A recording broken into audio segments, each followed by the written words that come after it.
every bay was affected by anywhere from 25 to 45 foot high waves.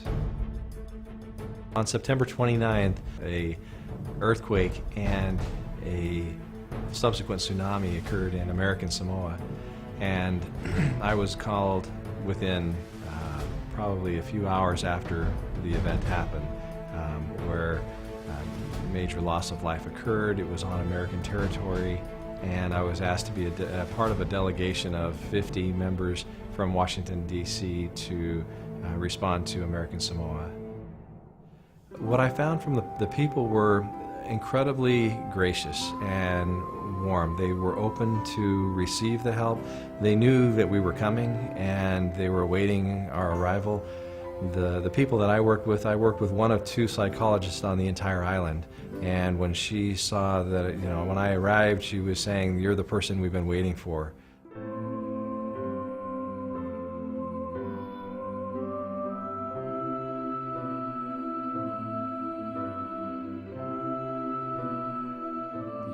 You're supported by the people that have been there, because so few people know what you've seen.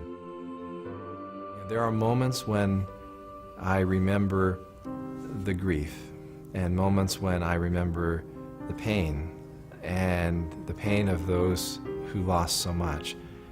The heroes that I think are to be celebrated are the families that wake up every morning that lost 2 children, or the parents who have to get up and try to respond to their other child.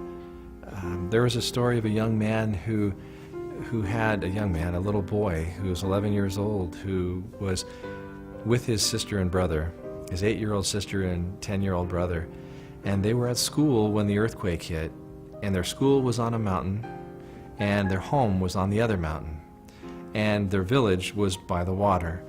And so they left the school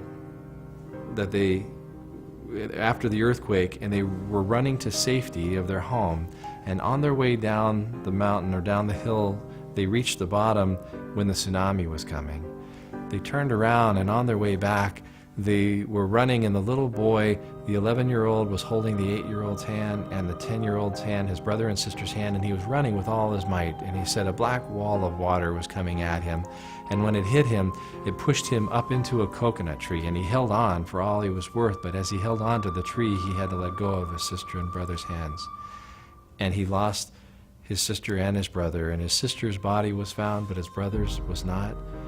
And when I met with the family, I met with the mom and dad, and I asked the question today, far away from that, where do the parents begin to grieve when they have lost 2 children and their 11-year-old is feeling guilty because he let go of their hands?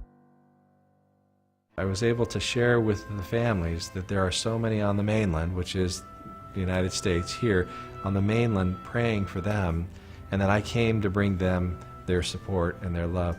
And on the way back, I'm able to say the people of American Samoa are so grateful, and they will keep us forever in their prayers.